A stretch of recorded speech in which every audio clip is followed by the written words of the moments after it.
صدقے کے متعلق نبی کریم صلی اللہ علیہ وآلہ وسلم کی 3 خوبصورت احادیث۔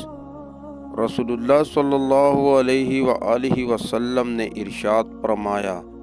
زیادہ مال جمع کرنے والا لوگ اللہ کی نظر میں حقیر ہے، مگر کثرت سے صدقہ کرنے والا اللہ کی نظر میں محبوب ہے۔ ابو سعید خدری رضی اللہ عنہ کہتے ہیں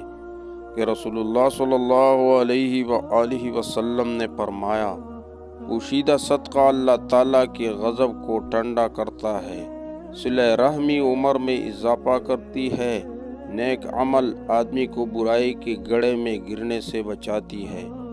صدقے کی فضیلت اور وہ بھی مال خرچ کیے بغیر۔ مسلمان بھائی کی طرف مسکرا کر دیکھنا بھی صدقہ ہے، کسی سے اچھی بات کہنا بھی صدقہ ہے، کسی کو برائی سے روکنا بھی صدقہ ہے، اپنے برتن سے مسلمان بھائی کے برتن میں کچھ ڈال کر دینا بھی صدقہ ہے، راستے سے تکلیف دہ چیز کا ہٹانا بھی صدقہ ہے، کسی کے غیر موجودگی میں اس کے لیے دعا کرنا بھی صدقہ ہے۔